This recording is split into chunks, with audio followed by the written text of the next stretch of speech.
Join the Zorro's Lair Discord to keep track of when new episodes are coming out.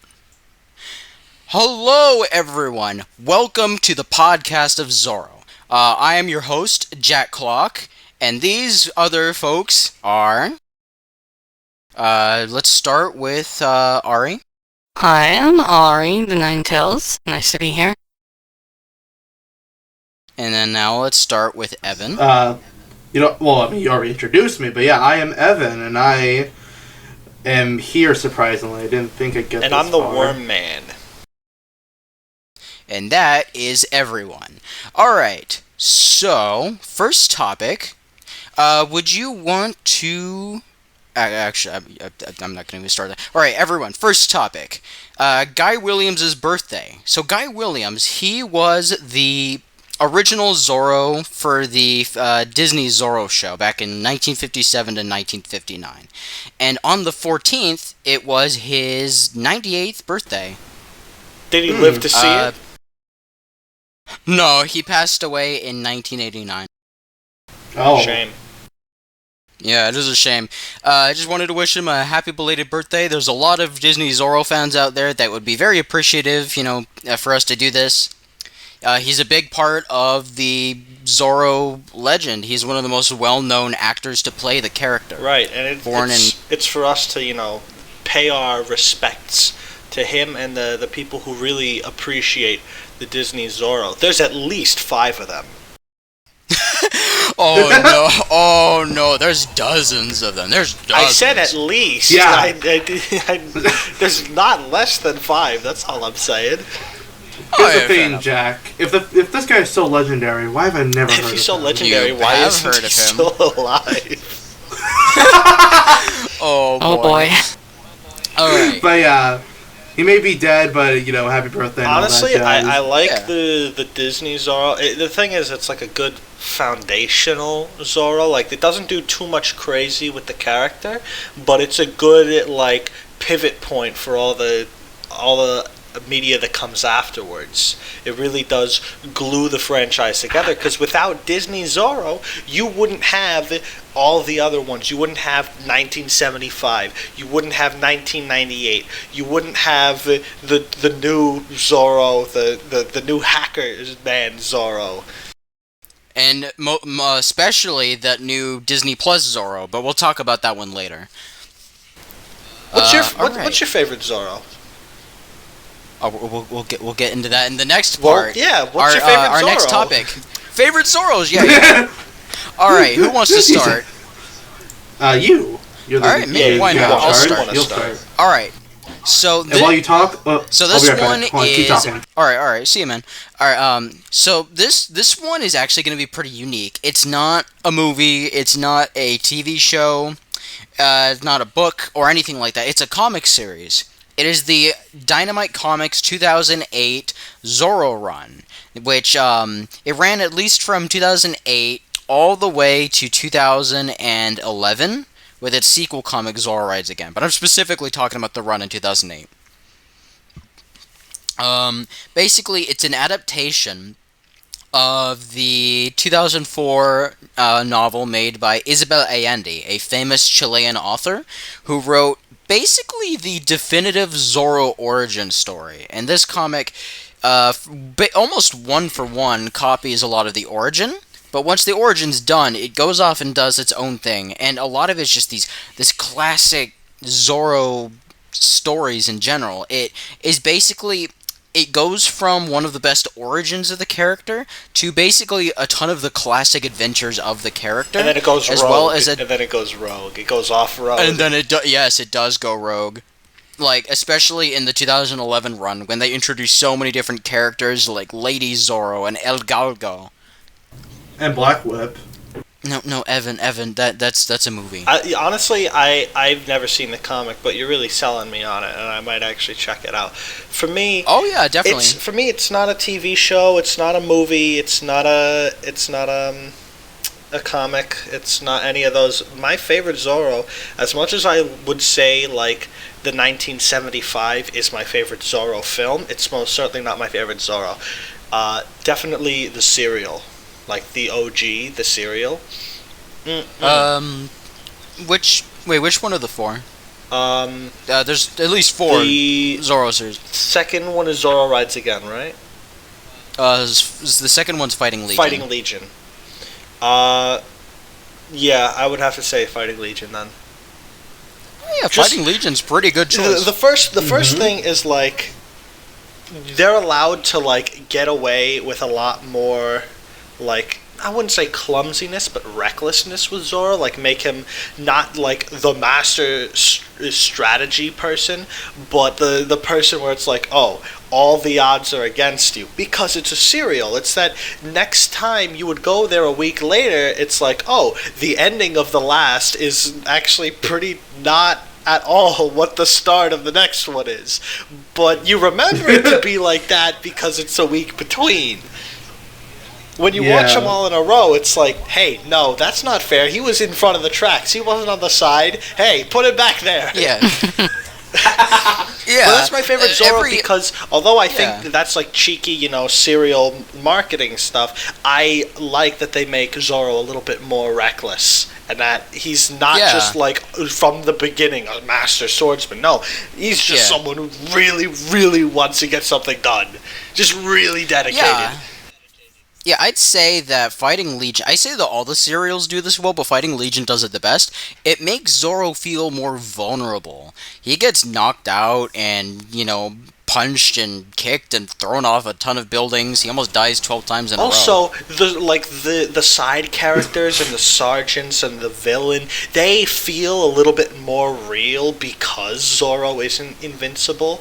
And definitely none of them are like direct jobbers. The way that you see in like modern movies, some characters really are just jobbers. Even when they're not meant to be. Like and I'll give you an example of that. Captain Love is a jobber.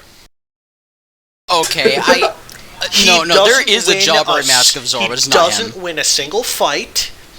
He gets absolutely annihilated in terms of both swordsmanship and in terms of like social by Zorro. He gets destroyed by Don Diego or not Don Diego, but you get what I'm saying. He gets destroyed by the person behind Zorro, and he gets destroyed by Zorro, and he never wins a single fight.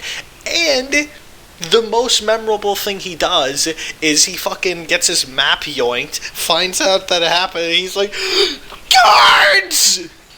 Guards! I think the most memorable thing he does is pickling heads. That's the only thing non-jobber about him is that, exactly. The thing about he did kill the main character's brother, okay, but that also happened in the past. Like, that's supposed to be a motivational thing. It's not supposed to lift up Captain Love as, like, this awesome fighter. You never know he's an awesome fighter because he's not good at it. Here's the thing, I know. I'd like to add this, though. Here's the thing. Captain Love, I think what separates him from a jobber, because there very much is a jobber in Mask of Zorro, it's Sergeant Garcia. Although, who? I mean, believe it or not, there is a Sergeant Garcia in Mask of Zorro. Is it the sequel? No, it's in Mask of Zorro. Okay. But he's like this like scrawny little spindly guy who doesn't really have any lines. Yeah. But Captain Love, what separates him from a jobber, in my opinion, yes, he did kill Joaquin Murrieta, but here's the thing, he didn't require anyone's help to do it. He basically snipes both Three Finger Jack when he's mid-air, he's flying mid-air, he actually does it twice, and he also manages to snipe Joaquin like several yards away with a revolving carbine, which isn't exactly the most like accurate of weapons. Not only that, but he is still able to hold his own for at least a minute or two against, someone who's been trained by Don Diego. Like, yeah, he does get his ass kicked in the final fight, but for at least the first minute or so of, Alejandro in the mansion, he does put up a solid fight for just a bit. I agree, Jack. But even then, you get... His specialty is more to do with guns and screaming. I mean, he is a Texan after all. Ari, what's your favorite Zorro? And pickling heads. Don't forget he does pickle heads. Let's move on to the next favorite Zorro. Let's see. Let's see. Who wants to go next? Let's see. It is fun to say, isn't Let's it? see. Ari, you go first. Let's Okay. see. So I kind of have two contenders for this. One is just, the Mask of Zorro film. That is the second one I saw growing up. So it is a very good reboot, and it's certainly fun to rewatch it. Antonio Banderas, lovely man, But and which just Zorro? The old man Zorro or the main character Zorro? oh, Antonio Banderas is Zorro, the replacement. Love the outfit. Now we're talking about Are we talking about our favorite character or like favorite? Movie, So it's like that. media, Yeah, or it's that favorite one. media. That one's just very solid. It's good for newcomers coming in, and it's just easy to rewatch It it. definitely is. My other favorite. Yeah, No, you go, Jack. No, you go. It's your section. Well, I'm gonna start talking about a different movie after this. So. Oh, yeah. All right. What I was gonna say about Mask of Zorro, it is definitely. I do agree. It is the best place to start someone new to Zorro.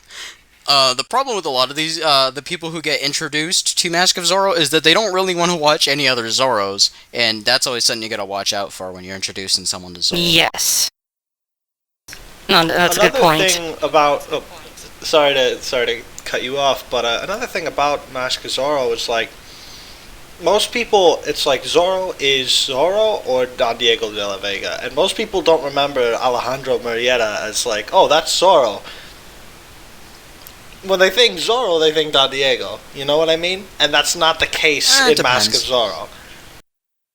Yeah, no, that's true. In Mask of Zorro, I'd argue a lot because I would have agreed with you until recently. I've seen a lot of people in regards to the new Zorros being announced that they're saying, "Oh, and Antonio Banderas is the real Zorro, not this fake." And I'm like, there is no real Zorro. It's just people playing Zorro, and Yeah.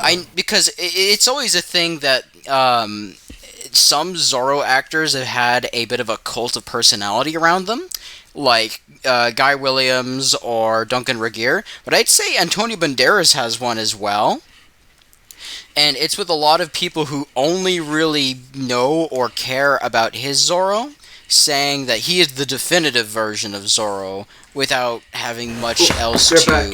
Most people You know, know that without having much character else as Antonio Banderas and Yes. not as the main character's name, yeah, fair Alejandro enough. Murrieta. Yeah, even I forgot his name. And I like that movie. What's your other favorite Zorro? Oh, my other one, and this is a bit of a... Because I haven't watched it since Hot I was in take? my teens, but my other favorite was the Gay Blade, just because it's really funny. It's not the first one I would introduce to anyone, but it was like the third one I watched, and it was just such a refreshing way to rewatch Zorro with a lot of, as I recall, good lines that I still remember like 10 years later. Yes. I- The film is so quotable. It's so Oh my quotable. God. There's just so many memes there, and I wish more people would watch it. There's a lot of meme potential there. And you still have classic Zorro in there. Yeah, definitely. It's just he has to share the screen with the titular Gable. Right. What else? I was gonna say, I do agree with you, though. It is not the best beginner Zorro, because, I mean, it's a parody of the character. The jokes will land a lot better if you've already seen a Zorro before. And also, yeah, it is pretty underrated, I do agree. Like, I've seen people say, "Oh, I don't really like Gay Blade," and they never really elaborate why. I can't figure out why some people don't like this movie. It's such a classic in terms of the franchise. We are followers of Peter the Dressmaker. He was Christ Taylor. We are the followers of Peter the Dressmaker, he who is Christ Taylor. I have also heard that the alcalde is a trained gorilla, but who would believe such nonsense? Yeah, Now this is Bunny what I himself call a is so- Zorro! This is not Zorro! This is not Zorro. Here I am! Oh my god. Yeah. Wasn't there a scene, because I haven't seen it, like I said, in like a decade, but isn't there just a scene near the middle where guards just keep coming in and announcing a different color of Zorro, like every 20 seconds? So, a salad, 2 fruits, 3 vegetables. Yeah, it's 1 salad, 2 fruits, 3 vegetables, and 1 flour. 3 fruits? And 1 flour. Because avocado is not a fruit. I was robbed by Zorro. He was dressed in yellow like a big banana. Ah! He was wearing plum. I love that guy's voice. He was wearing a plum. He wore a fruit. Excellente. Yeah! I just look at the way it's like, yeah! It gets me every He time. screams so much. I know, it's so I good. know, it's really funny. What about you, Evan? Oh, perfect. My favorite Zorro No, movie? just favorite Zorro is that character. obvious? It can be separate. No, from not character. Zorro Media. Yeah. Media. Oh, well, my favorite is a Zorro movie. It's Zorro 1975. My favorite Zorro movie of all time. It has my favorite Zorro, has my favorite villain, has my favorite version of Sergeant Garcia. Does not have my favorite love interest because she kind of sucks. But, yeah, a lot about that film I love a lot. It's my favorite version of Diego. I very much like how his character feels more real in that movie than in other films, because we get actually in the original, we don't really get to see the real Diego because he's always acting like a very flamboyant coward. While in this Zorro, before he becomes a flamboyant coward, we actually see what he's like, and I like that a lot. And yeah, keep going. I was gonna say, I mean, it's not the only Zorro that's done that, but I do get what you mean. We do get to see Diego take out a whole squad of assassins by himself before he puts on the disguise as the fop. Sorry, but yeah, there's just a lot about it that I just feel like it gets the Zorro character, the Zorro story. It gets a lot of it like down perfectly, in my personal little opinion. It's very solid. And yeah, it's very solid. Yeah, it's also a very entertaining film. Also, Yeah, it's is. very good. Final fight is the best fight in the series. No arguments. There's no argument there because it is. Oh, there's some people who would argue, but I'm on your Those side. people on this. are Oh yeah, wrong.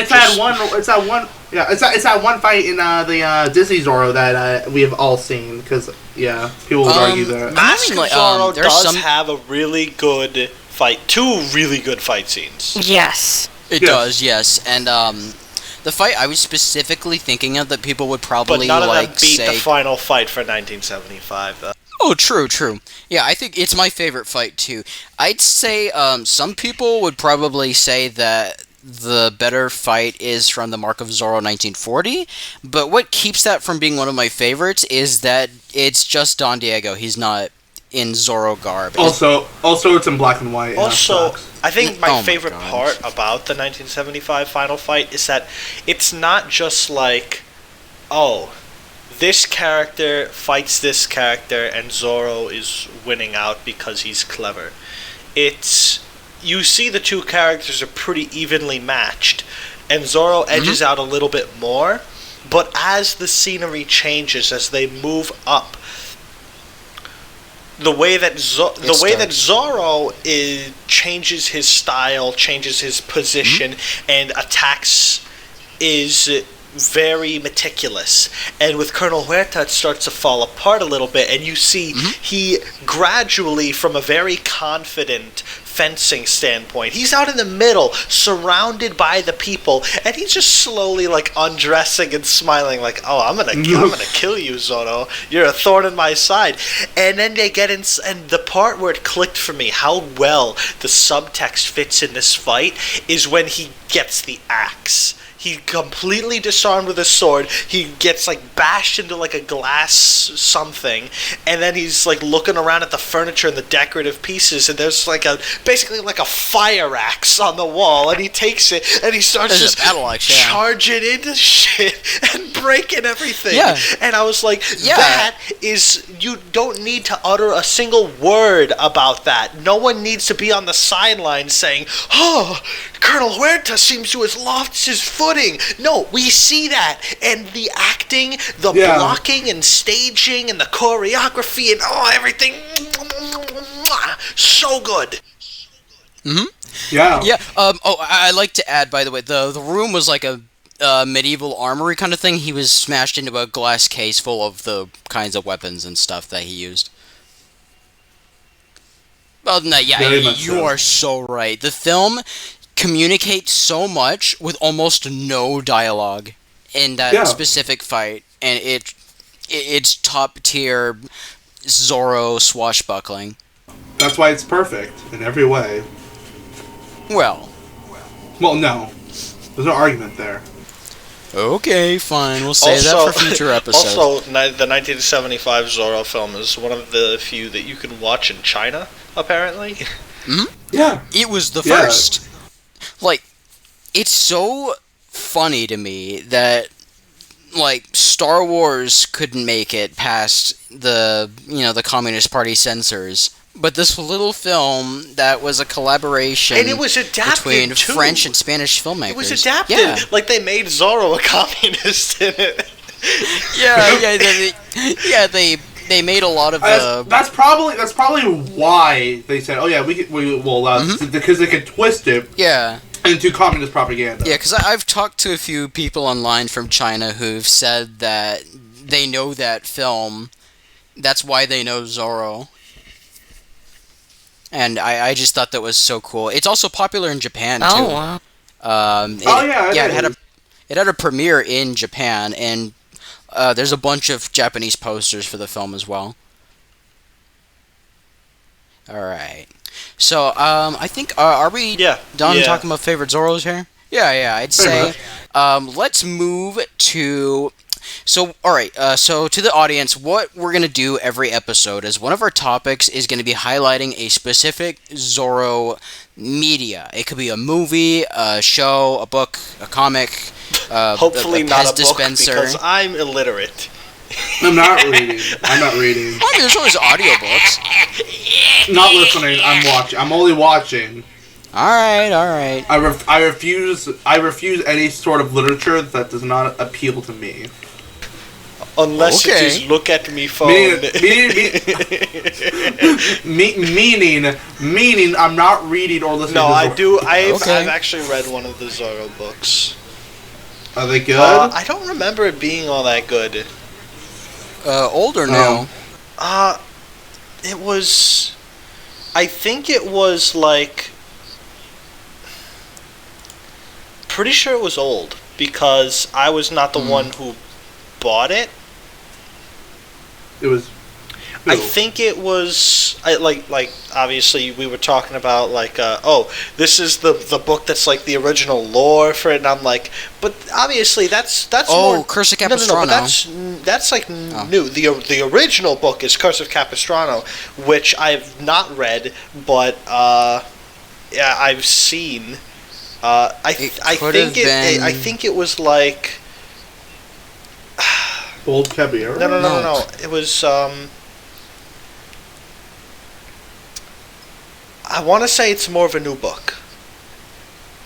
It could be Zorro, a novel from 2004. No, not Zorro, a novel. It was something of Zorro.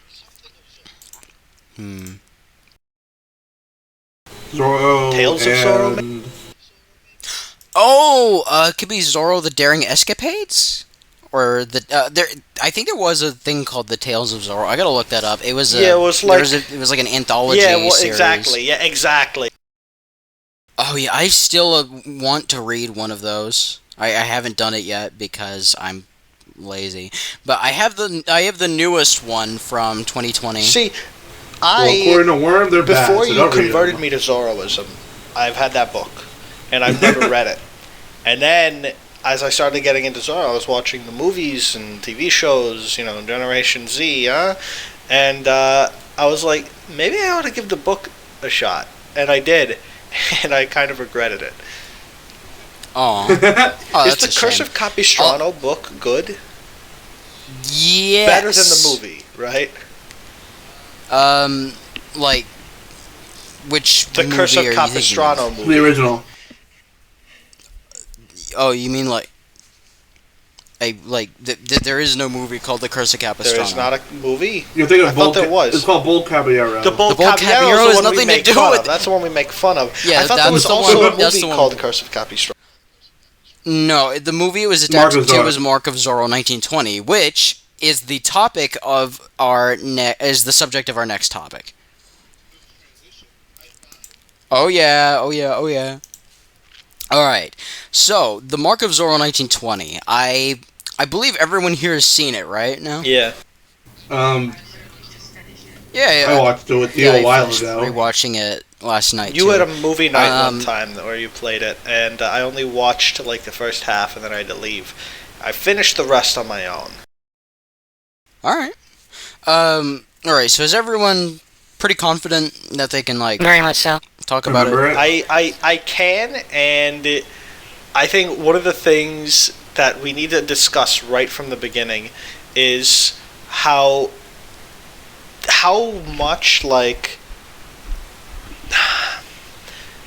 Zorro's such a rat in that film. Yeah, he, Just from Yeah, his in a good demeanor, way, just yeah. from his like hunched over, like, ooh, I have this pistol, all of you line up on the wall, that kind of demeanor. And then at the very Yeah. end of the movie, there's that kind of shell breaking moment where you have not Zorro, but just Don Diego, who's just whipping the shit out of the villains. And that's a then, highlight of and the that's film, a yeah. highlight, and he's like, "Now you'll wear your mark for all to see." And he has this very stood up, very bold posture, and he gets him with the in the head with the Z, and it's like, "It's Zorro, it's Zorro!" The military guy comes over. He's like, "I'm with you, Zorro, and I'll cut off yeah, the I ears love of that soldiers who Gonzalez did aren't." Oh yeah, that's one of the notes I wrote when I was watching the film. It's just Gonzalez. He's perfect in that film. Oh yeah, he is. He's Like, yeah. Wait, Evan, I know that your favorite Zorro Sergeant is the one played by Mustache in 1975, but Gonzalez is No, he's my favorite Garcia. Oh. My favorite Gonzalez is from the original. He's my favorite. If we're just talking about the sergeants, the one from the original is my favorite. But if Yeah. we're talking about the two different sergeant names, like yeah, yeah, that he's makes my sense. favorite version of Garcia. Yeah, because there's like 3 separate sergeant names, and only one of them was used once. That was being Mendoza. But yeah, Gonzalez in the 1920 film just makes the first act one of the best parts of the movie. I wouldn't even say first act. He's only in it like for the first like 10 minutes. No, he's like, I'd say in the first 20. Well, no, he's Yeah, it's really a only in big like scene, the tavern though. scene, and then that's really it. Yeah, it is a big That's what I scene. did. He's I forgot how long it also was. he does sporadically appear throughout the movie, but he does reappear for extended periods of time in the final chase scene. But every time he's on screen, I always had eyes on him because he's just so funny. Like he's great. completely distracts like me from every other part of the story because he's just that amusing, you know? Yeah, I agree. Like when I was watching the silent film, sometimes when a character is like acts well enough, like with their face and stuff, you can hear what they're saying. And every time Noah Berry Sr. like lets out a scream or like a yell or something, I hear it in my mind, and it's just so entertaining every time. His facial expressions alone sell the character completely. You know, another reason why I call the Zorro a rat isn't just because of his demeanor, right? And I agree with everything that you've said so far, Jack.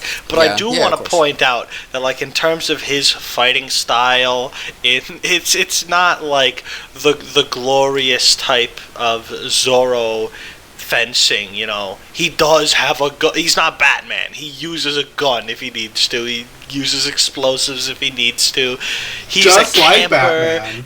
I don't think he takes hostages, but he's definitely an intimidator. He's like, all right, all of you, if you make a move, I'm gonna kill everyone in this room. Yeah. I'm pretty You're sure saying he it? took hostages in the original Curse of Capistrano.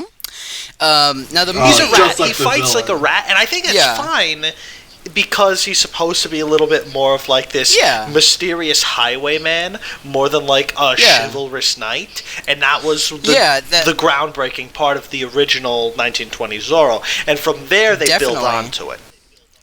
Yeah, because the Mark of Zorro 1920 is pretty similar to the original Curse of Capistrano. And that one he always played dirty. It's a more like family friendly version of Curse of Capistrano, I'd say. Because the one that embodies Diego and Zorro most in tone is the 1940 film, but in the 1920 film, it adapts the part where he's like, this sneaky little guy. He's always like, using cloak and dagger tactics and stuff like that really well. And another rat-like thing I'd say is he shares the spot with Antonio Banderas as one of the, if not the most short actors to play Zorro. Right. Like, yeah. Jack, I have a question specifically for you because I feel like you are definitely the aficionado of Zorro, right? What would you maybe. say? Obviously, like, the time period is the 1920s. It is a silent film. And for all those people Yes. who are watching this and have not seen 1920s Zorro, you might as well go watch that first before we continue. And if you have seen it, we can get a little bit more into the nitty gritty. Jack, what do you think is like the most unique thing about the 1920s Zorro that is either lacking entirely or just a little bit missing from other Zorro movies? I'd say the film is pure escapism. Like other Zorros, they often can be really heavy-handed and serious sometimes because they're dealing with serious topics like, oppression and like bigotry and all different other kinds of things. But Mark of Zorro 1920, it takes a lot of these topics, but it doesn't make you feel especially horrified or awful. It's just like, it's pure fun watching like Zorro do what he does. It's pure fun watching the villains ham it up. And like, even when there's scenes like, a Native American man being attacked by Gonzalez or Padre Felipe getting whipped, it doesn't shock and horrify like it does like in other Zorros when you see, like you see in Gayblade a man getting like stretched by a torture device, or Zorro 1975 where you see people getting shot to death and enslaved, because you could tell it's just a movie. It's not trying to make you feel a heightened emotion. It's just trying to let you have fun. It's just trying to be an action like, movie, Yeah, because right after a lot of these horrible scenes, you see Zorro coming. He saves the day. He beats up the villain, and it's cheerful. Like the scene I mentioned with the Native American man getting attacked by Gonzalez. Literally right after, Zorro shows up. He scares the shit out of all the soldiers, humiliates Gonzalez, and you see the guy who was just getting assaulted a minute or two ago, smiling and laughing alongside everyone else as the guy who was hurting him and stuff, is now being turned into a piñata by Zorro. And, like, that's the thing that I think this movie excels at, that even Curse of Capistrano doesn't have. It's just pure, classic fun. And it's basically everything lighthearted about the character turned up to 11. Yeah, and ironically, that seems like maybe not the best introduction to the character of Zorro, but still a good entry into the franchise, is because you don't have that. You can focus more on the character rather than the world around them. And exactly. Speaking of the world around them, I think one of the best things it does is I love the settings. I love the set design, and I love the use of height in the 1920 film. It because you have either these squat little dens where it feels like the camera should have been thinner to try to not see the ceiling on it, and you really do feel like, oh wow, this is kind of like a shit hut, this is a shack, I'm in a favela right now. But it also has these big outdoor shots. It gives you a great sense of depth, and especially the De La Vega mansion. Essentially, you see the double, triple decker thing all in one shot with everybody in it, and it's like, Jesus, that is a lot of height for a set. Yeah, it's no wonder why the Pulido family was completely taken aback when they just step into the the hacienda. It's huge. It's huge. You don't think about it when there's not a lot of people in there. When it's just Zorro and Ramon and their duel. But when everyone's there, it's a really expansive set piece. And sorry to cut you off. What helps a lot with this film specifically that other Zorros are not able to do, back to another thing that this movie accomplishes that others can't, is that there was still a lot of original Spanish and Mexican architecture that was still around by the time this movie was made. This is literally 100 years after the story takes place. Whereas now it's 200 years, and a lot of things have been replaced with more recent architecture. Even by the time of the Walt Disney Zorro, they had to make their own sets and stuff like that a lot.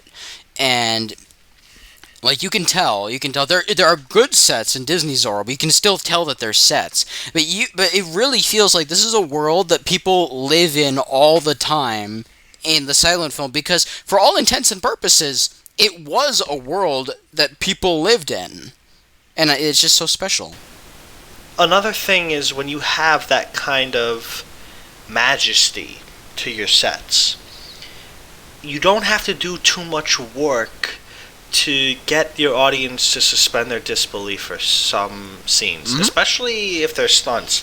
You see in some of the later movies, I believe the 1937 one is Zorro Rides Again. Yes. And then even all the way to 1975, they do this too, where they have with a sword stroke or with a whip thing, and it's a cutaway essentially, because it's going over a long distance for him to swing on, or they don't want to show you that the person's getting a Z carved into them or whatever. But when you have a bigger set, you don't need to, even if you do cut away, you have so much of the scene already that you can suspend your disbelief for the camera panning over to somewhere else, because it's already given you so much. And it also gives some sort of either plausibility or impossibility to the stunts that are happening. If you see someone jumping off a cliff or something, and you see almost the whole cliff in the first shot, suddenly you see oh crap, he's not gonna fall down that whole thing, do you? And if you're 1920s, you don't know all the Hollywood magic, that's gotta be something that's pretty damn impressive to the average viewer. And this is one of the things I like to say. We're not going to talk a lot about Don Q in this, because Don Q is its own movie, but it doesn't suck. It's just a separate movie with Zorro in it. I'm saying compared to the original. It does. It's not very good compared to the original. I will give it that, but it's not a bad movie in its own right. But we talked about especially I think it was Evan, you brought up I love 1975 Zorro. The only weakness of it was the love interest, which is kind of a big part of a lot of Zorro movies. Yeah. Maybe not so much. Not so much in ones that are a little bit more lighthearted. Obviously in Gayblade, it's taken for a joke a lot of the time, but. Yeah. This is mainly to Evan, but Jack and Ari, you're able to jump in when you want. What do you think about how a love interest angle works in 1920 Zorro? because it is, I wouldn't say it's a focal point, but it is an important part of the story, much more than what you would expect for something that's lighthearted. Are you asking me how was the love? Just your opinions on it overall, what you thought about it, how they might improve it, or if they even need to, and what other Zorro films could take away from it. The love interest in the original was, I guess I put it on par with 75. It's serviceable at best. There's not really a lot of like. Now this is coming from me. I haven't watched the film in like a few weeks or so I don't know when was so I may be remembering a lot of things wrong, but I don't really remember a lot about her. I know she's like, I know they didn't make her a damsel in distress. I know that. I know that she, whenever Mr. Ramon was putting the moves on her, she was like, standing her ground saying, "Yo, get off me, man. I don't want this." And then, Zorro comes to save her or whatever. So she's not like she's not badly written. It's just there's not a lot going on with her character in the original. And that's fine because it's not really focused on the love story. She's not really in it that much. She's more of motivation for Diego and Zorro. That's really what her character serves, and she serves it. Yeah. Also, I'd like to add, the love interest. I do agree. The love interest, Lolita Pulido, is pretty simple. Because I think I'd argue that the film itself is simple. Whereas Zorro 1975 is not supposed to be a simple film, but the love interest there is pretty simple. But 1920, it's, as I said before, it's pure escapist fantasy, especially for a world that desperately needed it, because this was a couple years after World War II, and the Spanish flu was still going on. No, it wasn't. World War II was in the 30s. No, World War I, sorry. I meant to say World War I, sorry.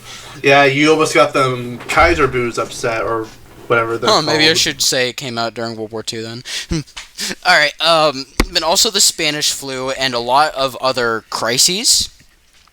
And this film was not only, really great for families, but also for people who suffered because of one of those two things. It allowed for a piece of escapist fun to bring back a lot of joy in their lives. Mm-hmm. And this has nothing to do with the love interest, by the way. But this film was apparently also really loved by World War I veterans who viewed themselves in Zorro and his caballeros that aid him, and the Spanish Empire as the German Empire, as, an evil empire that's oppressing people, and Zorro and the caballeros as the brave soldiers who stood up against them and stuff like that. And I thought that was a really interesting angle that was given to this film, and I think that kind of adds a lot to it's not meant to be viewed as, oh, well, this is just, it's just like this and that and this. It is meant to be just a pure escapist film. And I'd argue that purpose is also what Lolita serves. She is very much aligned for a 1920s female audience point of view. And while it's definitely not really, it doesn't really work today. We've had love interests that are far more active in the plot and with character and personality. Her character very much served the purpose exactly it was meant to serve back then, for women who fell in love not only with Douglas Fairbanks Sr., but also with Zorro. And this character was essentially a POV character that fell in love with both of them, just like the audience members. Mm-hmm. It's definitely more of just a serviceable character, but I mean, this is over a century ago, so, she's very inactive to pretty much anything that happens outside of the romance plot, which is, again, pretty normal in that time period. It was sort of amusing watching how much she didn't like Diego at first, and then swapped by the end once she found out he was Zorro and he came into his own. That was quite amusing to watch, because, my god, was she, not taken by his, whimsical sort of shy persona he was using. So I felt kind of bad for him. His very Yeah, bored personality. It was quite amusing to watch how much she didn't like that half. And then he comes back Yeah. just a minute later to try his luck again with his confident alter ego. And how they did have some chemistry. Yeah, No, I'll say that. It was a good kiss. Yeah, yeah. I don't mean to cut you off. I wanted to add to that. I love how in his first interaction with her, he completely shocks her. He just kind of runs up to her and starts kissing her hands. She's just like, "What?" I haven't noted that. Who the I wrote that in my fuck are you? notes. Smiles gleefully as he's being slapped repeatedly. He's just taking it with a smirk. Now, Like it's what he's hoping she'll do. yeah, I know. Modern audiences would definitely find it weird if it happened today, but I think back then it would be a very whimsical kind of thing.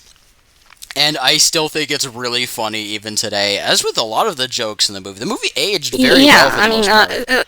I really like the, he's an interesting version of Zorro. Like we mentioned, he's kind of hunched over. I noticed when he was doing his stunts, the man, or maybe it's a stunt actor, can leap like 7 feet, I swear. He just does these dives. There's a scene where he dives through an animal pen and he clears it. And he does this several times. There's a time he catches a chair with his sword and he tosses it back very early on, and it's a really good looking stunt. And then Yeah, really, definitely. that's It was all impressive. him. That is so impressive. What do we think about the dichotomy between Zorro and Don Diego? This This is the baseline. This is the first time we've ever seen Yeah. Zorro in a theater. First time we've seen him, coming right at you. Exactly, yeah. It's pretty similar to the book, but it's more played for laughs. It's probably his foppish side, as Don Diego, is played the most for laughs out of pretty much any version of the character ever. Because, even in a lot of other stories, both later and earlier with Curse of Capistrano, it's meant to be amusing, yes, but it affects the other characters negatively. It often alienates Lolita or any of the other love interests he has.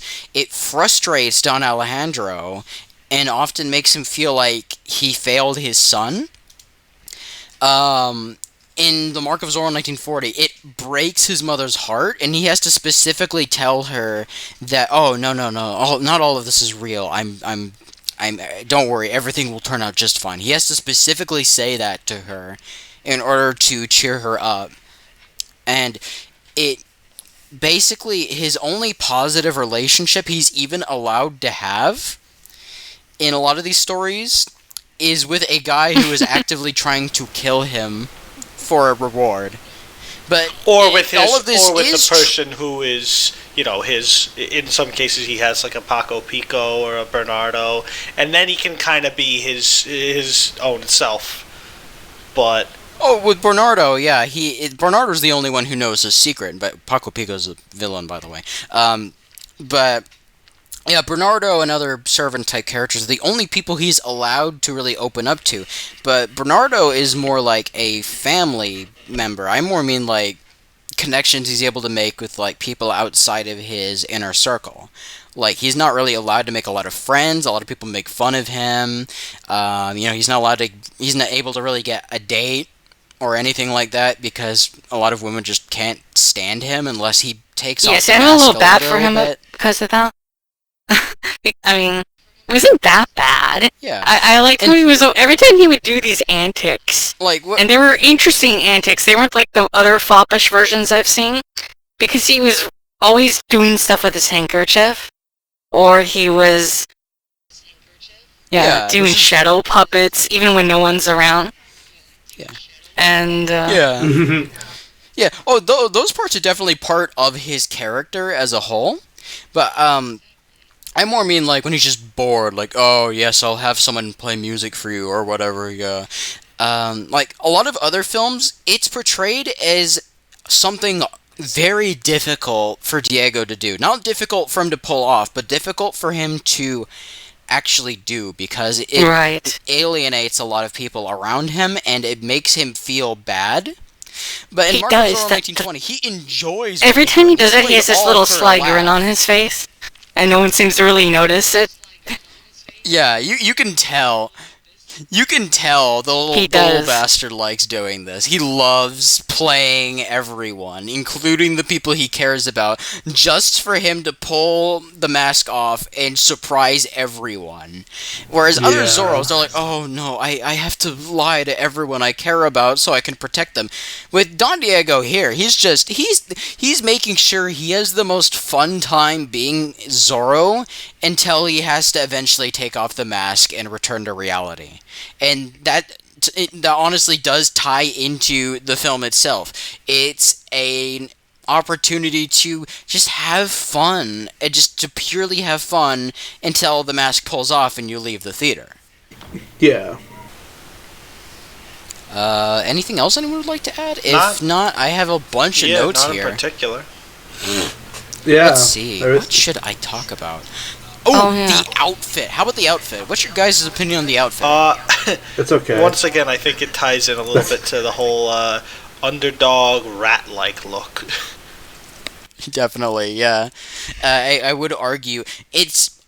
I'd also like to add the outfit as well as multiple other features of the character were introduced with this movie. With Curse of Capistrano, it's made very clear that the character is wearing kind of like a almost multicolored, full face mask. And but in this, it introduces the classic, like domino mask and bandana that he wears over his face. It was specifically done so they wouldn't have to cover Douglas Fairbanks' face because, a big selling point of this film was him. And this Yeah. version of Zorro is basically just Douglas Fairbanks as Zorro and not the other way around. Zorro as Douglas I- Fairbanks. But he's not he's not playing Zorro. He is Zorro at this rate. Like Zorro is Douglas Fairbanks at this rate. Like No, but I'm thinking like it's very Zorro much a just lot of going them. around impersonating Douglas Fairbanks. that would be very amusing. Douglas Fairbanks winning second place in the Douglas Fairbanks lookalike contest. Charlie Chaplin moment. What else? But it's just like, and it's like a lot of the outfit, even though he takes a lot takes of it the cape off, off like fast. the cape and the sombrero. Which makes sense, though. It's what you would do in a Which fight. I think is a missed opportunity. Well, also, it's Definitely. like the cape is, in a lot of other Zorros, I think is used a lot more effectively as like misdirection. He gets stabbed Yeah. at, and the opponent thinks they have him, and then he just counterattacks. It's like, what? Oh, I only stabbed your cape? That's embarrassing. Yeah, and I've seen some Zorros take off their cape and put it on their opponent's face. I've seen some Zorros catch someone's sword with his cape and then wiggle it out of their hand. This one specifically though, it's more just a piece of the outfit because you see him wear it all the time when he's not dueling someone. Like you see it when he's whipping the corrupt tradesman. Or I think you see it during. I know he's wearing it once or twice when he's talking to Lolita or something like that. Oh, he wears it when he's meeting with the caballeros. Yeah. He wears it at that point, but most of the time when he's doing something action heavy, he is basically just rocking the shirt, the pants, the mask, and that's it. And as well as the sombrero, because he doesn't use that much either. He throws it at a guy immediately, though, and it stuns him, which is pretty cool. Odd Job. You don't see... less violent version of Odd Job, yes. he's the first Zorro to introduce throwing his hat at someone. You don't see a lot of Zorros do that, but he Because does it's it, not and he does it really well. It's funny, but it would never be considered effective. That's why it's a Oh, comedy definitely. move. It's definitely, yeah. The equivalent of like the opponent stabs at you, you parry, turn them around, give them a wedgie, put it like over their head, and then kick their butt away from you. It's like that. Yeah, definitely.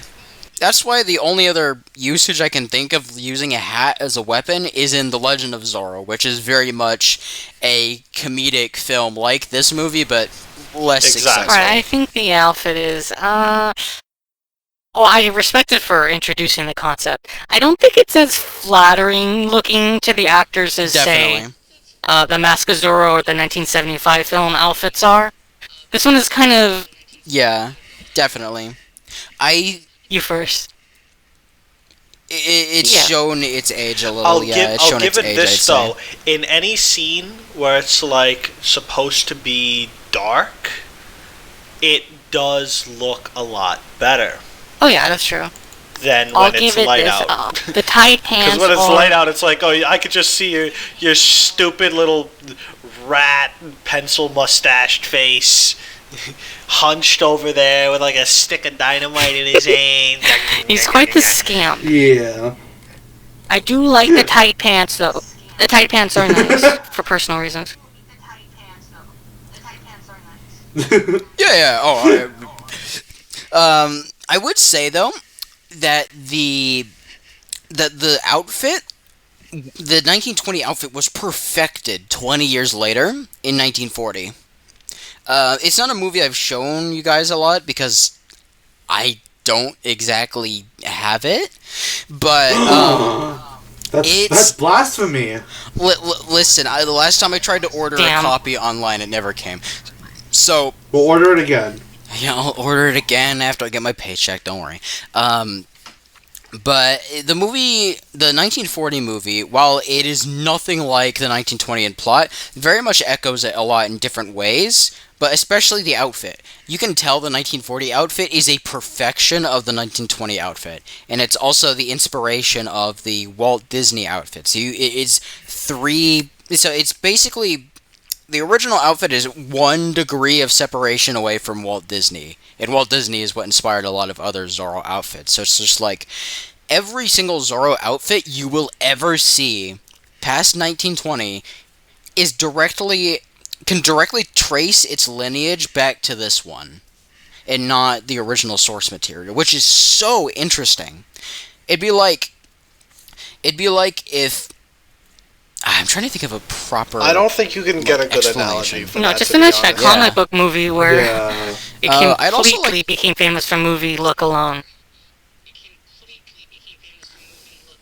Yeah, fair enough. Oh yeah. I'd also like to say that since Evan is a Godzilla fan, and I am too, kind What? of, that Mark of Zorro 1920, I think it should. I think it's on the same level of like, oh, this is like the first iconic outfit Oh, as yeah. 1954 Godzilla. I'd say both of them. You know, they haven't really aged well in terms They of have room modern for presentation. improvement, of course. Exactly. But they're both the iconic classics that every other installment directly ties lineage to. No, I And- wouldn't say that. Oh. I'm Get kidding, him out I'm of here! kidding. Get I him would out say of that, here! Yeah. Yeah. Hey, get him out of here! Alright.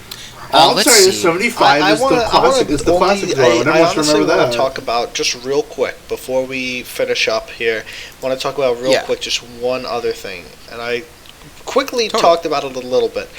New Zorro, Hacker Zorro, coming out. Oh, yeah, that's the next That's the next topic we're step. getting Hack into to. the mainframe. But Thoughts? Terrible, awful idea. It's going to be the worst one we've had so far. Well, you don't want your Zorro to be able to steal your IP and get right click your Zorro hacks the NFTs. Pentagon. I don't want him to inhale experimental internet gas, become a gamer superhero like in New Warriors. Was it what the Marvel fuck that who one's did called. those like terrible? That was Oh my Marvel. God. That was Marvel. And their comic is still going, I think. And Is it's it terrible still going? from what I've heard. I think so. I know one of the comics came out. No. I hear it's terrible. Who would have thought? Zorro hacks into the safe space. You know, I don't know anything about this project, so you should alright, introduce so- me to it after. Yes. I could do it right now because I imagine there's a lot of people right now who are really confused, especially since Worm gave a very sudden explanation of it. Well, it's the only way you could explain it. It's called Zorro 2.0. It's being made by a guy named Alex Rivera, who is he's a indie filmmaker. I don't know too much about him, but I've read some of his other filmography. It's some stuff I might want to check out. Let's see, where's the... Or here it is. The film imagines the iconic character as Oscar de la Vega, a young, undocumented hacker known as Zorro. Z0RR0. It's his internet handle. While fighting back against a secret government unit that attacked his mother, he discovers a high-tech conspiracy that not only threatens his family, but the world. Here's the thing. I'm not going to really discuss too much because I don't. I want to add on to that. I don't want to like. I'm obviously joking around a lot about it, but I like the concept, and I think if pulled off right, if they go for a little bit of hacking. Hacking is something that is unique, modern, but don't forego what makes Zorro like important. Zorro. For Yeah, making him Hacker Man from Kung Fury. Yeah. Yeah, because what I always say when someone is talking about this movie and they're like, oh, this movie's guaranteed to crash and burn, I always say to them, it could be if the filmmaker doesn't add at least one of these things to the criteria. Does this Zorro wear a black outfit and mask? Does this Zorro use a sword? And if not, does he use a whip? Or some kind of weapon like that? And also, of course, does this Zorro fight for justice and stuff like that? Actually, I have something. I think I know what they're gonna do. It's gonna be in the trailer or like in the tagline. It's gonna be his sword is his keyboard or some shit like that. It's gonna. He's not gonna. I know for a fact. They said it's a teenager like fighting or hacking people or whatever. So I know he's not gonna go sword fighting because it's in modern times. He's gonna be a keyboard warrior, and that's really dumb. If that's the case, even then, I still think there's a way that you can make that work, but you are limiting yourself from I agree. older material when you go that route. I agree. And I think there's ways that you can build it up in a natural way to get this Zorro to be a really good hybrid of the two concepts. Of this Zorro is unique, interesting, never before seen hacker, but it still is worthy of using the title of Zorro. Exactly. The thing I have to add is that the general premise that was described about this film is so vague that you can't really judge the movie off of it because it just says that he knows hacking and that he's a teenager and that his enemy's a corporation, but that's it. That's all we know. Oh my god! Okay, is he? Okay, I don't think they'll do this, but that just immediately reminded me of Ready Player One. So are they going to go to a virtual world and fight them? Oh, I hope not. That sounds really bad. That would be weird. If you go too far in the other way, then also good. Hopefully it's somewhere in the middle ground of like not too futuristic, not too olden. Because if it's like he's just in a normal sword fight, it's like that was a good parry, Gonzalez. Unfortunately, 128.69.375.22 just leaks his fucking IP. Unfortunately, I deleted your Twitter account. Unfortunately, your RuneScape has all been destroyed. Damn you, Zorro! I shall have This Zorro. is great. I shall maybe be a delete really this good Reddit comedy. account! The only way I could Anything take it else? seriously is they focus It on like would- espionage angle, maybe.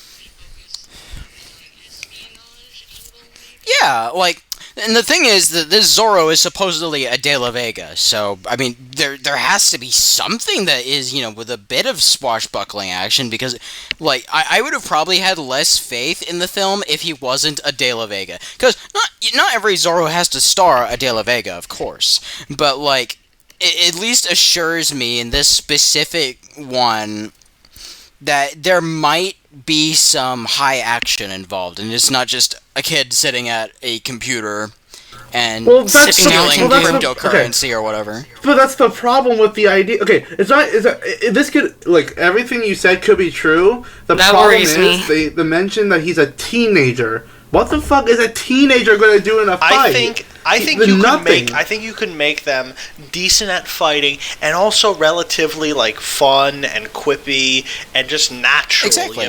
I think there's a way to make that work. And I specialize like fun, because if it is the way we describe it, if it ends up being like an action movie, action works so much better with comedy than it does with drama.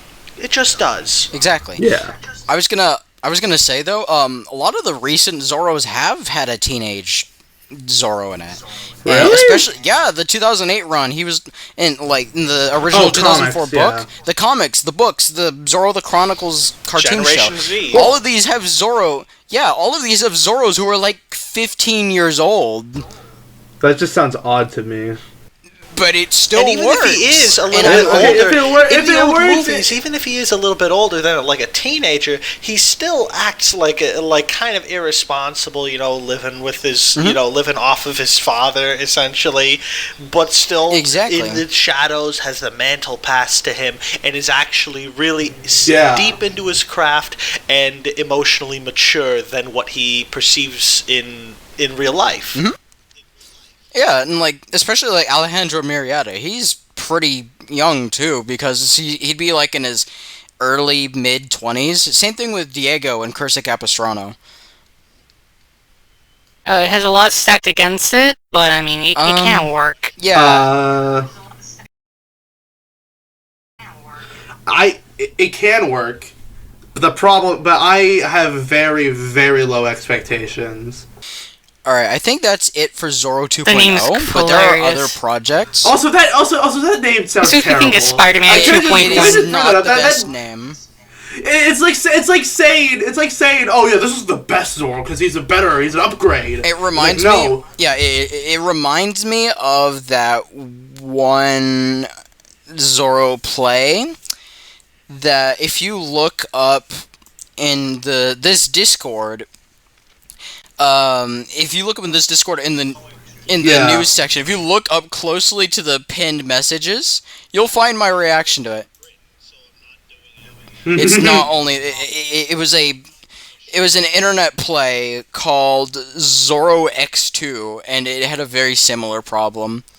But ultimately, I think Zorro 2.0, it's kind of a gamble. It could be good, it could be bad. I'm hoping that I could get Alex Rivera on board, and maybe one day in this podcast, and we could talk a bit more about the movie and stuff like that, and he could explain some of the questions that a lot of people have. Yeah, because I got a lot of questions for him. All right, be nice, Evan. Be nice. All right. No, I won't. Okay, fine. Time to put you in timeout. No. All right. Jokes aside, we got to get to our next project. I'm gonna start with how about the Disney Plus Zorro show with starring Wilmer Valderrama from that '70s show? Why not? What's wrong? I don't know anything about it. Yeah, And also, it's on basically- Disney Plus, so it can eat my whole enchilada. What do we know? What do we know about it? 'Cause I know nothing about it. It's going to star Wilmer Valderrama as Diego de la Vega. It's a more traditional Zorro because that's all the license that Disney has. That's fine. Outside of that, we do not know too much. We know that Wilmer Valderrama himself is a Zorro fan. He grew up with the original Disney Zorro and more as a kid. Okay. And so I think this automatically might increase the chances of the show being good. Because even if the other characters don't care, at least Wilmer will care. And that will make him... It'll make it at least enjoyable to watch just for him. Even if it's bad, even if the other stuff is bad, at least he'll be good. Okay. Outside of that, we don't know too much. I'm assuming that, we'll have a Alejandro, we'll have a Garcia, we'll have an evil Comandante that he has to fight against. I'm assuming it's going to be pretty similar to the original Disney Zorro. I'd hope so. That'd be good. Oh, another thing. Obviously, you gotta change something. Exactly, and the big change they described is that it's going to be in the style of a telenovela. Nice. But if you have that same vibe that Disney Zorro brings, I think it could work. I think that I feel like that is something that has much more of a prospect to my interest than Zorro definitely. 2.0. Yeah, exactly. That's why a lot of people were saying, "Oh, well, yeah, I'd rather see this than the Zorro 2.0 or Z or any of the other upcoming projects." There's a handful of things that are coming up for Zorro. Let's not talk about all of them, because let's save some for the next episode. I'd like to talk about at least one more project. You get one. Well, yeah, I was going to only talk about the 3 most recent ones, because there's a bunch of Is this Zorro, female Zorro, that one? Yes, it's Z, although I think that's a working title. The one where people on Twitter are getting mad because they don't like boobs on their Zorro? Yeah, it was trending for a day on Twitter. That's how bad it got. I saw, yeah. And I wouldn't say everyone got mad. I would say enough people to make it an issue. Yes, enough people to make it an issue, and that's the part that worries me the most. Because it's being made by Robert Rodriguez and his sister Rebecca Rodriguez, with Sofia Vergara is in a producing role.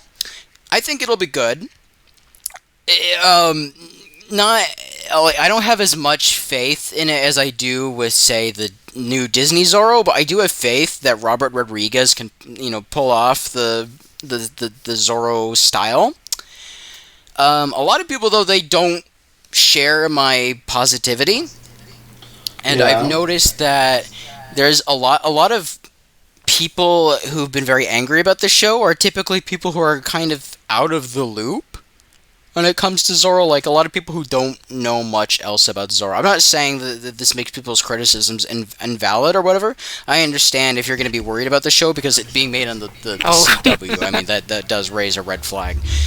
Yeah. But a lot of people seem to be angry about this because it's not like their Zorro.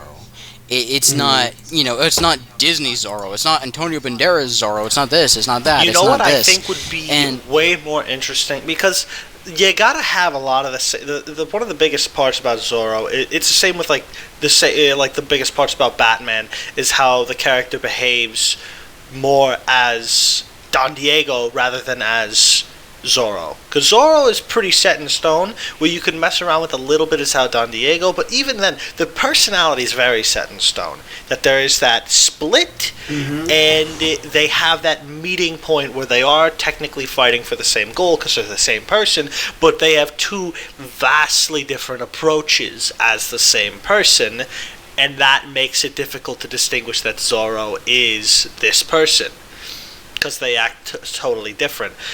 That I don't think is going to change with Z. I think a female Zorro is going to have very similar style of fighting, obviously, but also probably at least a resemblance in terms of Don Diego de la Vega's personality.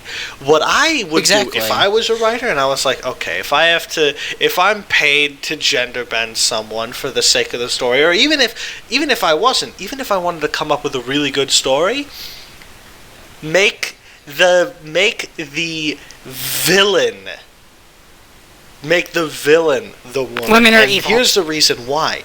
Because you can have Don Diego have sort of like the failed love interest thing, where he's sort of even, maybe you could have it like that's how he sometimes gets the information of their plans or something, or maybe they're trying to like influence them to, hey, maybe you shouldn't execute 5 peasants a day until you find Zorro.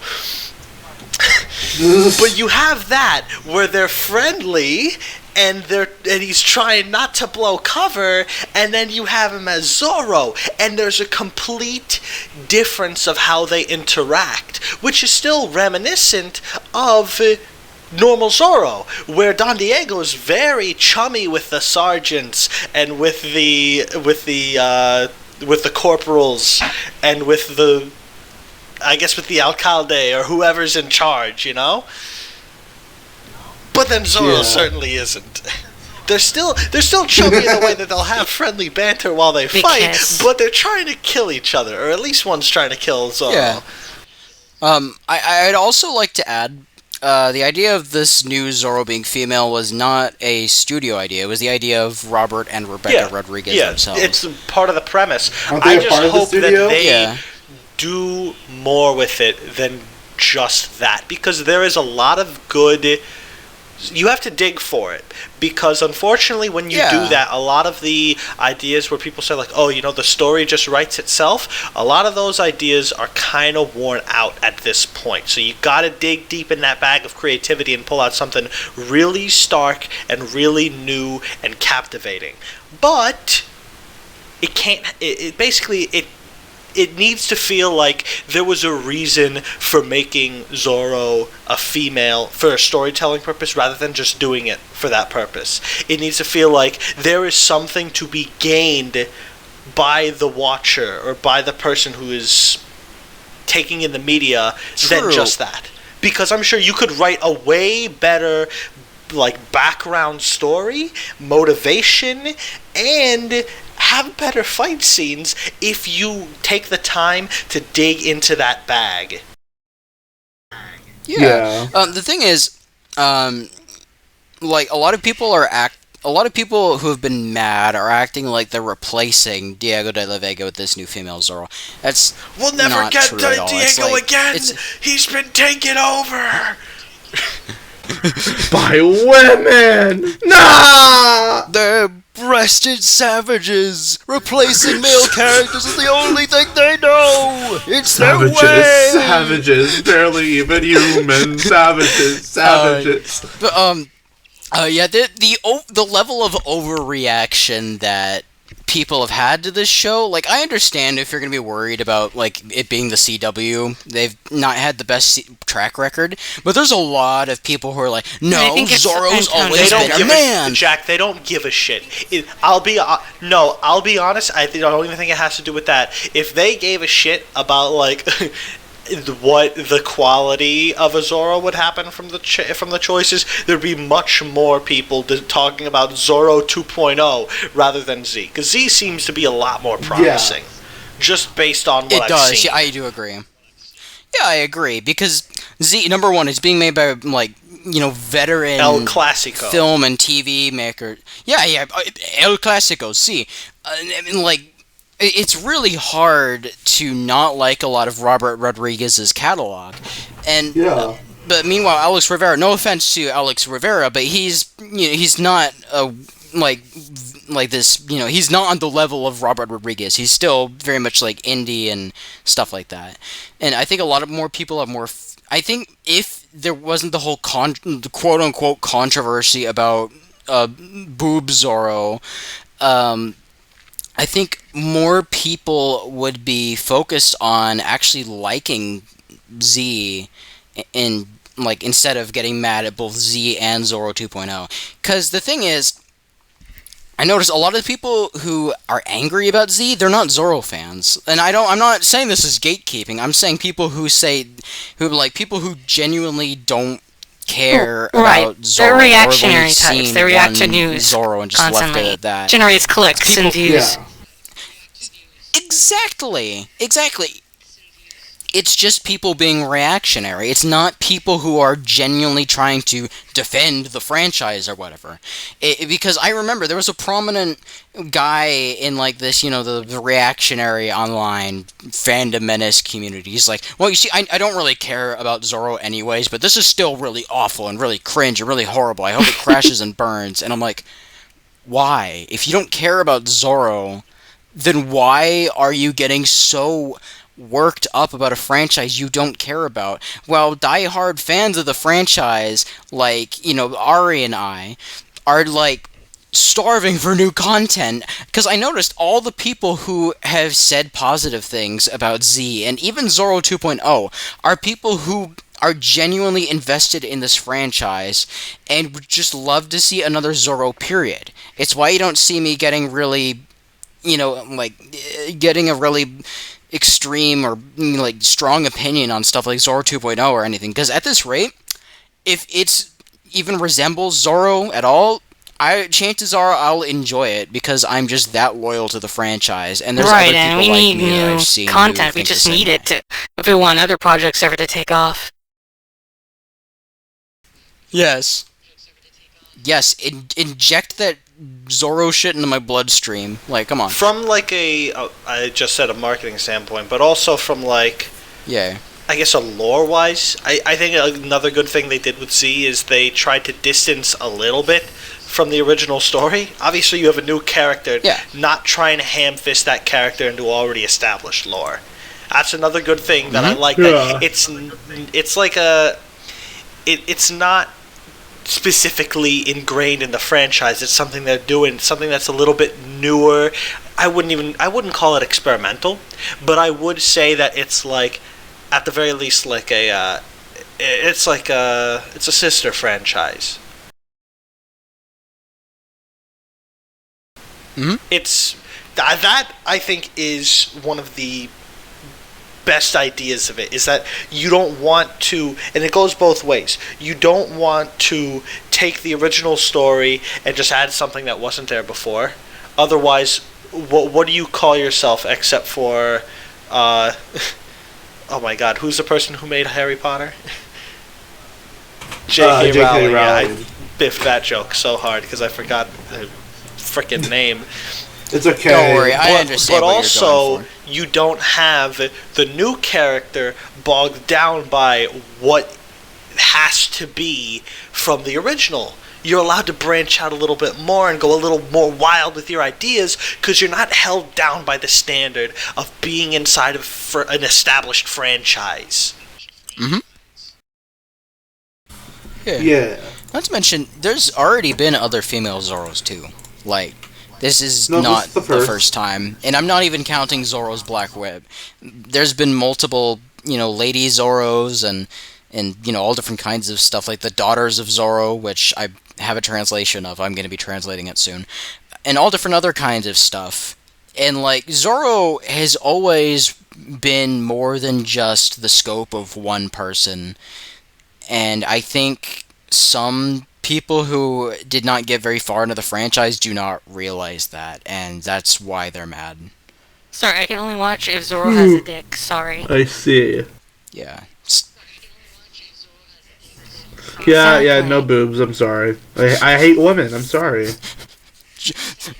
All right, to my audience here, post a picture of Don't do that. of a woman with boobs on your Twitter account, and say repost to scare a Zorro fan. Oh! All right. Anyways, Jack, I don't have anything more to I do talk think- about. You. Yeah, I do think this is a good place to leave off on our first ever episode. Thank you to anyone who's watching right now, and thank you to everyone here for tuning into my crazy little idea. I wish everyone adieu, Wait, and adios. One last thing. In the Oh, in the what was comments it? below, type Zorro and Sonic at the Winter Olympics if you got to the end. Yes! Bang! Okay. Alright. I do say farewell, adieu, and especially adios to all the people here and to everyone in this podcast. Oh, hello, Peyton. And just thank you for tuning in. This has been the podcast of Zorro, or the cast of Zorro for short. Bye-bye. Farewell, folks. Goodbye.